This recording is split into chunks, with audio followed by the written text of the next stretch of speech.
Hi guys, my name is Zainuddeen Fahadh. I am the co-founder and director of Ogre Studio. We are a small company based in Hyderabad, India. And yeah, we make games. We make games for ourselves. We make games inspired by Indian mythology and culture. And we also provide game development services to other companies. We have companies like Viacom, LG, whom we work for to make their games as well. So that's how we fund ourselves through our services, and then we make our own games. So these are some of our work. We made a game called Asura. It was released in 2017. It did really well for us. And then we also make mobile games, and we also provide art services to other companies. But we are a small team. At the moment, we are 5 people, and some of the other team members are on contract and stuff like that, freelancing for us. So that's about us. And today, my talk is going to be about how to create stylized assets for PBR Pipeline in Unity. Before starting the talk, I would like to know how many of you are, no, just to understand the kind of demography that we have in the room. Can you all raise your hands if you are an artist, like game artist or, all right, that's like 3, all right. And designers, game designers? All right, okay, the others are just programmers, I believe. All right, so before starting the talk, obviously, let's just discuss. So how many of you use PBR in your day-to-day pipeline? Cool. All right, so some of you are already well aware of how PBR works. Well, what is PBR, right? What is physical-based rendering? So the concept of physical-based rendering is that everything in this world is shiny. That's what the law is of PBR pipeline. When I say everything is shiny, is that even when you look at concrete as a material, like the concrete material, that is also shiny. It has 5% shininess to it. So using PBR pipeline, what we do as artists is we have control over the metallic and roughness channel of an object, of a material, to create realistic looking materials. In the old times when I used to be working for other companies before PBR coming in, what we used to do was we used to use diffuse maps and specular maps to make our models look good, our 3D models and assets to look good. But what would happen was, you would create this amazing character. It would look good in a certain kind of lighting, and then when you'd move to a different kind of lighting, like at night or something like that, your models would look like, it won't look good, it won't look appropriate, because you have authored, because you did not have the control, and the lights were not real time. So now using this PBR pipeline, because the material takes in the real-time lights, and it emulates kind of realistic looking materials, that's the power that PBR gives you. Just to go a little bit into the theory, everything, like in general, the concept of the theory of material is that, let's take, for example, there is a material, right? The light that comes into it, and then if it reflects back, the color of the material is not visible. That's why when you see a mirror, when you see a mirror, it does not have any color of itself, right? You can see yourself. Because when the light goes, it cannot penetrate through it. It bounces back. That's why a mirror does not have any color. Whereas if you see this carpet or anything that you see which has some color, what is happening is light is going through it, like this red line that I have shown over here. It goes and the light diffuses inside. That's why you can see the color. So this is basically what PBR is. I know it's a bit complex, but you can. Mamosat did an amazing theory on PBR, and you can go back home and check about the exact how the theory of the whole physical-based rendering works. Here is another example. So in the same example, what is happening is the diffuse is the same, the color of the object is the same, but as the reflectivity increases, the color reduces. So if here you see the diffusion, the gray color has really gone down. That is because reflectivity has increased, and because of that, light is bouncing and the color is not visible. So this is kind of the basic theory of how a PBR material works and what an artist can use to create realistic looking materials. But yeah, and this is actually the old method of how we used to make materials. So we used to use diffuse, specular, and normal. Diffuse map, specular map, and normal map to generally create our assets, for the most part. If it was a mobile game, we would not use normal maps. It would usually be just diffuse with some hand-painted lighting to it. Whereas now what we are using is albedo map, metallic smoothness, normal, occlusion, and emission. I'll go through all these maps as we move ahead, but this is just to give you a gist of what we are currently working on and what our pipeline is. So yeah, so let's make a character. Instead of me just blabbering over here and telling you what PBR is, I think it's quite boring. For me also it was quite boring, and it took me a year to completely understand the pipeline and to create our own pipeline. But I thought that it would be much better if we can all together go through the process of us creating a character for our upcoming game. So we're actually working on our upcoming game, and we are using this PBR concept. But we are using it for stylized assets, not for realistic assets, because a lot of people think that PBR can only be used for creating realistic-looking environments. But that's not true. You can use the concepts of PBR or physical-based lighting, and then you can use it for stylized assets as well. So before starting the whole process of making the character, we have to obviously look at some of the rules that we have internally in our studio, right? Like the ogre head law kind of thing. So one of our important laws, like we have semi-realistic art style, so it's not realistic like like the real world, and it's not like Mickey Mouse, super cartoonish. So it's somewhere in the center, and exaggerated proportions. If you have a bicep, it's bigger than your head. Every character has abs on them. That's the kind of style that we go for. And everything should look epic. Epic is something that we really strive for in whatever artwork that we do and whatever we make. So this is the general pipeline of ours. So first you use, obviously Photoshop. Everyone uses Photoshop for concept art. ZBrush is for design sculpt, basically the high poly sculpt. And then we use 3ds Max for optimization. We use Substance. We don't use Substance for texturing. We use ZBrush for texturing, but Substance we use for exporting metallic and roughness map. Then we use Maya to rig and animate, and finally it goes into the engine. So this is a general outline of how our character pipeline looks like for the thing. So let's begin with the concept art, right? So this is the concept art that I created. I'm not that good of a concept artist, but we are a small team, so we have to wear many hats. So this is a Rishi character. I can't reveal much about our upcoming game because we have not yet revealed it, but I'll give you a general idea of what this character is. How many of you have seen Lord of the Rings, or at least know about Lord of the Rings? Yeah, so you know Gandalf, right?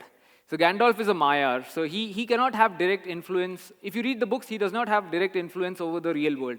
He can only guide to do right or wrong, right? So Rishi is that, so he is the Rishi. He has that kind of role in the game where he does not actually have, per se, he cannot really fight in a war, but he can guide the protagonist or the antagonist or whoever. And he's based on dualism, so he has the good side and the bad side. That's why he has that red on one side and blue on the other. And obviously all our things are inspired by Indian culture and mythology and things like that. We don't take literal translation, like we don't use Krishna and then just put it as Krishna. We just take these concepts that our culture has in many ways, and then we kind of imbue it in our design. So yeah, I mean, this is some of the more sketches that we did. And now what I'm going to do is I'm going to switch real time on the software itself and show you the models and things like that in the software. So hopefully my laptop should not crash if I on.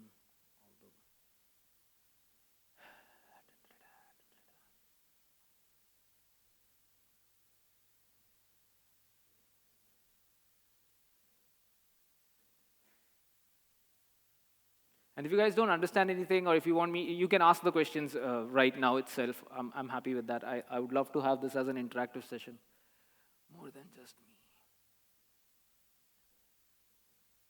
So this is the model that I created in ZBrush, and I'll just, because it's much better to go process by process to understand what exactly the output that you can achieve through PBR. So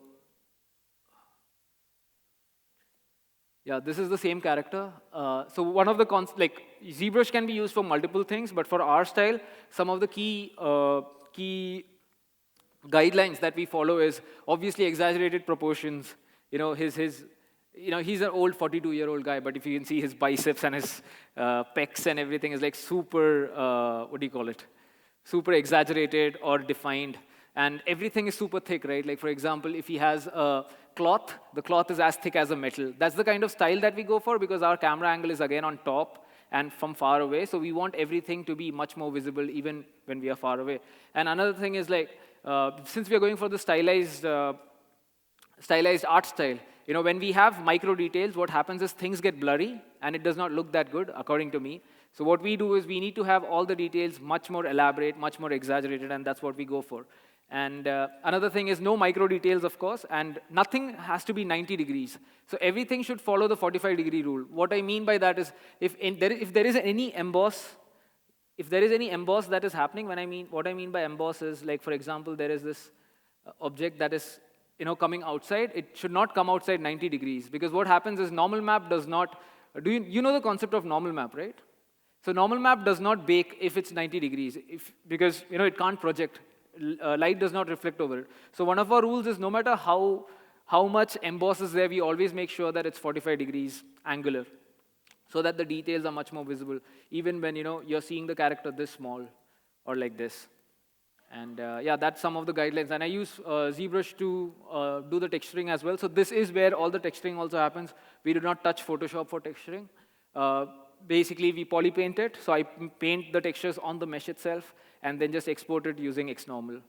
So this is how our, eventually the design sculpt end up looking. So optimization, after, you can't use that mesh because actually if you see the ZBrush mesh, it's 28 million polys, right? You can't use a 28 million polygon model inside Unity. So then what we do is we optimize it, of course. And I'll show you one of the optimized meshes that we have. Give me a moment.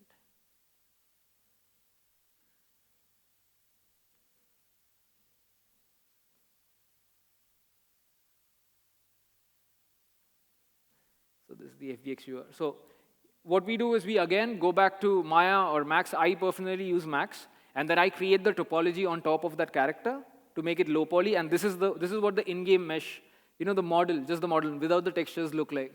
So again, because we have used the 90-degree, so you can see that there are no details over here. But eventually, when the normal map projects on top of it, all the details will be visible. Trust me regarding that. But yeah, and we don't have any eyes.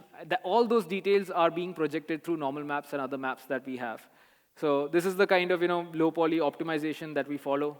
And because nothing is 90 degrees, everything is 40 degrees, we have to make sure that our emboss is also like that. And one key thing that we keep in mind is our silhouette. The outline has to be exactly like how the high poly is. So if there is any cloth that is going to come outside, we make sure that we add it in the mesh itself. So that's why you can see that there is a bulge over here. This is actually not a separate mesh for the cloth. This is made on the hand itself. And then we project them using the normal maps. We project the details so that eventually you end up the model ends up looking good. If it's flat, yes, you will have the color, but it won't feel as when it's solid enough. So this is basically the optimized mesh. It's basically 10,000 polys. So from 28 million, we bring it back to 10,000 tries at the moment. So this model is 10,000. Yep. Sorry. So after this, what we do is we take it to Substance. How many of you use Substance at the moment? Yep. So I'll just show you what our pipeline is like using Substance, because I'm sure that many of you must be using it for texturing, literally texturing on that. We don't do that. We import all the textures in Substance itself, and then we just use it to export metallic and roughness map. So I'll just show you guys how it looks like. Yeah. So this is that same 10,000 tries model.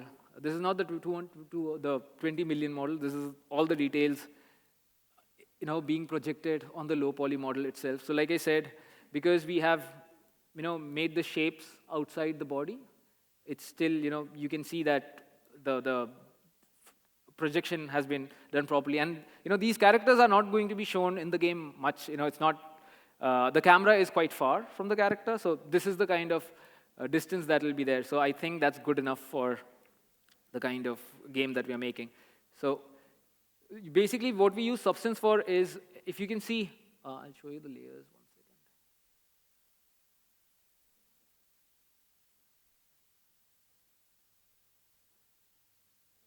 So now this is just the textures, right? Like if you see the materials, the golden part of this thing. But using Substance, what we can do is we can have this metallic feel to our materials and the smoothness. So basically what we do is we use Substance to define our materials.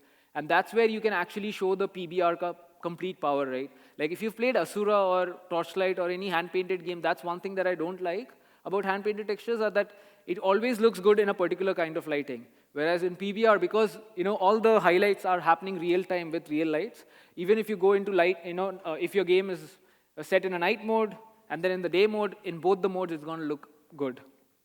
And that's what it is. So I can even show you how our UVs are laid out. So without the metallic, this is how it ends up.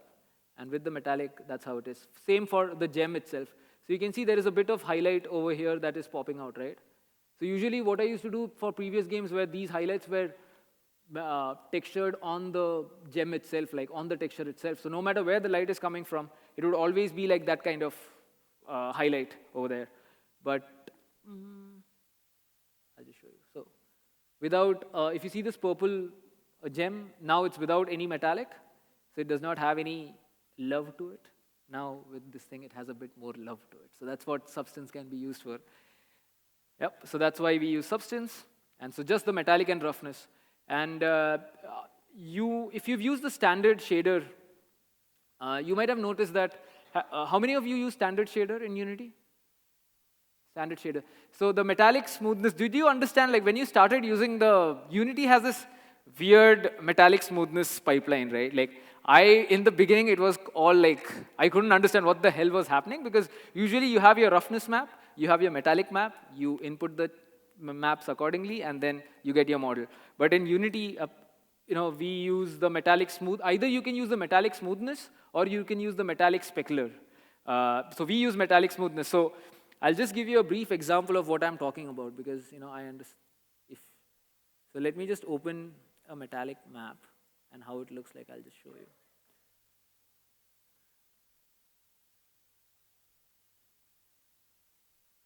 What I'm showing is for the stylized assets only, not for the realistic one. So please keep that in mind. So this is how the metallic map really looks like. Okay, this is what basically tells the material that, okay, these areas are metallic and these areas are roughness. That's what I thought. Okay, but actually what is happening is, if we go to the channels, you have your RGB channel and you have your alpha channel, right? The RGB is where all the metallic information is there. So this is actually the metallic information on the channel itself, and this is the roughness map actually. So what basically you have to do is, you have to, if you're not using substance, if you're doing this in Photoshop itself, you have to make sure that you make your metallic map separately, you make your roughness map separately, bring it into the file and feed it like this, like your RGB or your red channel basically is metallic and your alpha channel is smoothness. So that's pretty much how the concept of metallic smoothness works.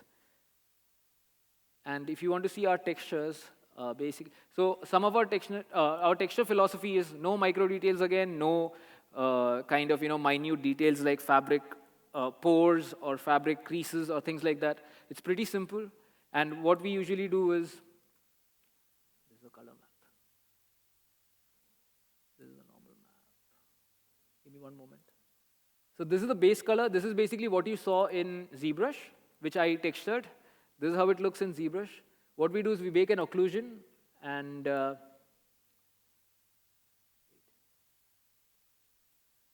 this is with occlusion. So we go to 3ds Max and we make an occlusion from 3ds Max, occlusion map, and then we use a cavity map.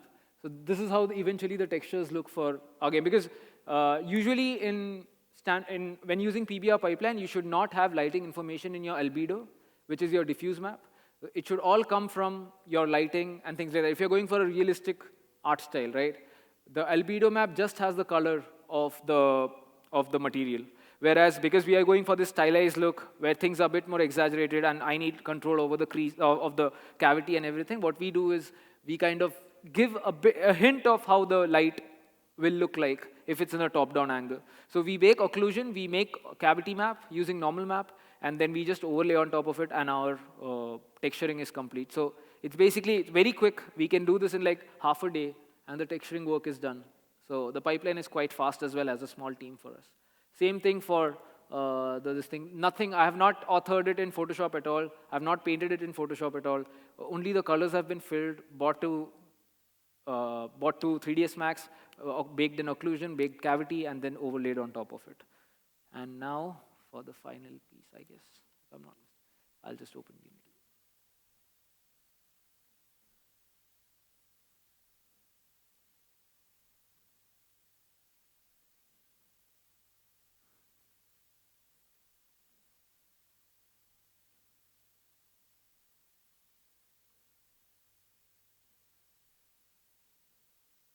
So this is the final model inside Unity. So I can show you with the lights. Yep. So without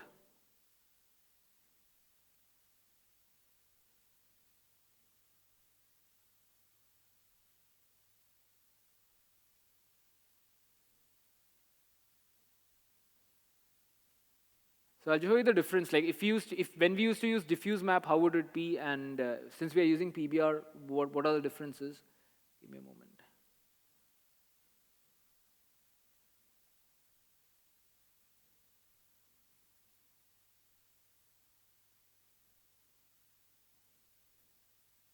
This is the diffuse map, how it would look earlier, like when we used to make games using the diffuse map shader. This is without the specularity.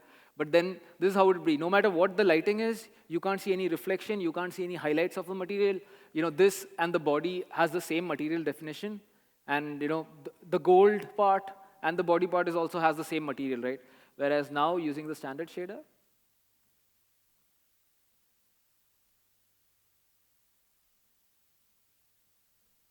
you can see highlights. I don't know whether you can see it, but you can see your highlights behind which are reflecting. You can see that I'm not able to change my lighting, actually, because the script is not working at the moment. But if you move the lights, you can actually see the metal being, acting according to the light that is passing around it. And eventually it makes into a much more grounded and much more appealing looking character. And even if it's a day or at night, I don't have to worry. I just have to change the lighting and make sure that, things look cool in whichever, the model looks cool in whichever lighting that we want. So yeah, and I'll just show you how our material, so basically we put our albedo, the color map in the albedo. I don't know what the hell happened over here. But yeah, we put our albedo, we use a metallic map which I showed you, we use a normal map, we use occlusion. Occlusion we use 0.5 because when using one, our models tend to look too dark for our.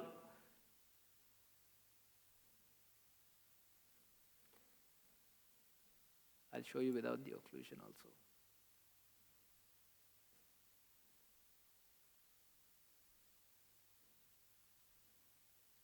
So this is without the occlusion. And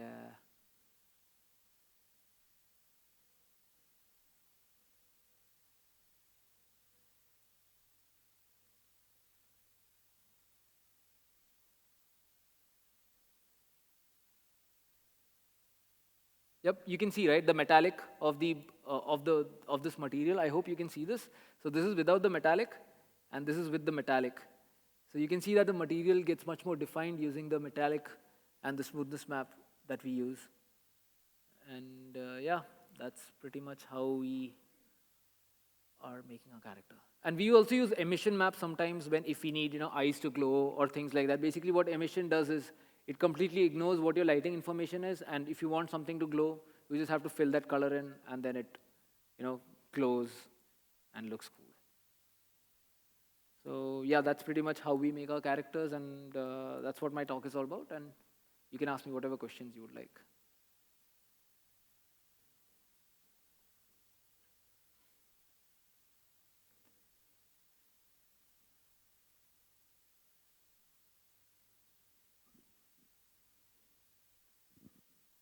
Hello, hi. Hi. That's a very good talk, thank you. Thank you. So this question is not regarding this because I'm not much of an artist. So some of the things I actually understood, but some of the things I didn't. Yeah. So thank you for that. But so what kind of version control system do you use for your games? Because I have seen that you have shipped the actual production ready game to Steam. So what kind of version control system? We use Tortoise SVN. Okay. That's Do what you we recommend for small time creators? I mean, since I'm old school, I started in the industry when I was in 2009. I've heard people saying that there are much better version controls that have come up like GitHub and everything. But for our team, Tortoise SVN, which is kind of archaic in many ways, I think, I'm not a technical guy, but that's what people say. But it's really worked out for us. Like, we never had any problems with it. So for the code but as well? But it is not free. Yeah, I know that. Yeah. So for the code as well? For everything. For everything. For everything. And we are a small team. Like, this game is being made by 3 people at the moment. Oh. So I'm the only artist in the studio. There's I'm artist and game designer. There's another designer and there's a programmer. So this has never, because there's only one programmer, this has not been much of a problem. Like, no one else is using. So yeah, I'm not the best guy to answer this, but for our small team and for our case, SVN has worked amazingly well for us. Cool. Thank you. Hi. Hello. Yep. So my question is, Yes. do you have different model for facial animation, or you use this same optimized model? So it really depends. We have a single base mesh for all the models. So when I say single base mesh, I mean that the morph targets can be used for any model whenever you want. But again, we do not have morphing because we are making game over here, and we are a small team again. We have to make sure that things are optimized. But when I used to work for other companies, if there was morphing involved, what we would do was our base mesh would always have the same amount of polygons and polylimits, so that if I make a man smiling, I can transfer that morph target to the other model as well. Optimized model. Yeah, optimized and much more faster pipeline, I would say. So for this game, we are not using morph targets, or we are not using that. But what I'm using is, if there is a humanoid character, I'm using the same base mesh for all the humanoid characters, so that the rig can be instantly be transferable.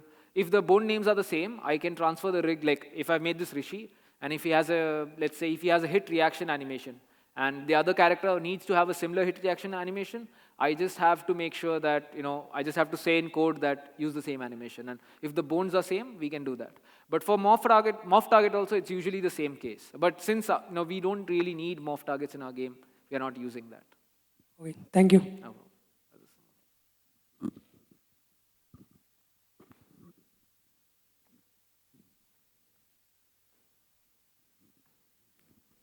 Yeah, hi. Hello. I think this question would be in everybody's mind is you are using so many different maps. Yeah. Right. So what are the resolutions of each of those maps? I actually forgot about that. So nothing is above 512. No map is above 512 by 512 texture. That's what you're asking, right? The resolution? Yes. Yeah, so our albedo is 512 by 512, and rest everything is 256 by 256. And it goes down to 64 by 64 also. So it's super optimized. Cool. Anyways. Basically, how we have divided our UV layouts also is that you have your organic things put in the one UV layout, and you have your armor and things put in another UV layout. So the organic ones usually, which has the face and body, is 512, and then the armor one is maybe 256. And sometimes what we have to do is there's things which have backface culling on.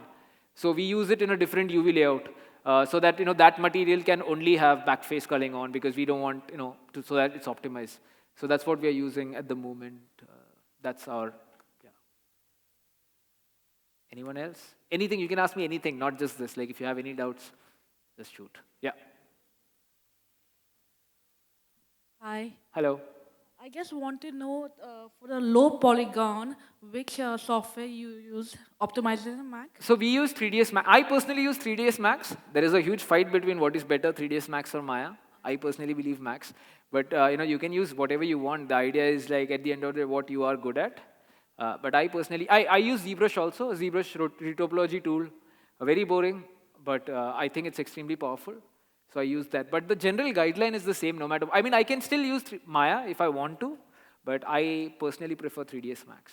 But the general idea is the same of low poly, is that you have to make sure that your silhouette of the character is what you are maintaining, and the deformation areas have maximum amount of poly count. Like for example, your hand, you should have proper loops. Other than that, it's just software and your comfortability. Some people like Blender. I mean, yeah. Anyone else?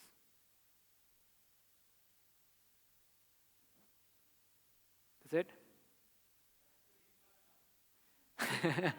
it? Still some time, man. I also don't know. That's the honest answer. Still a lot of work left. Still working on it. Yeah. Well, if you have any questions, you can shoot me at, I'll just share my, at Zainuddeen Fahadh, or email me, or take out my number. You can call me anytime. We're also looking for artists, so if anyone is interested, just let us know.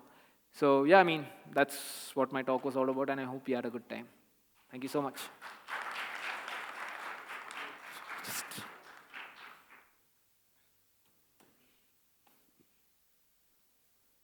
I'm still here, so if you have any questions, you can shoot me. It'll take some time.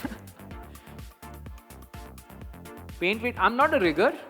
I rig, there's a contractor who rigs it.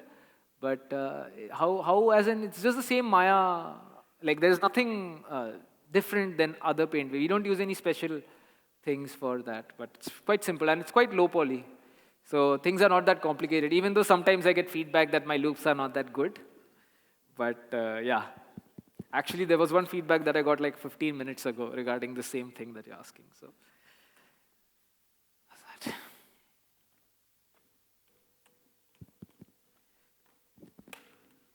All right, so next we have Fareen talking about user acquisition via Unity ads. And guys, would you mind moving up front because it looks like a lot of people are sitting back. Thanks.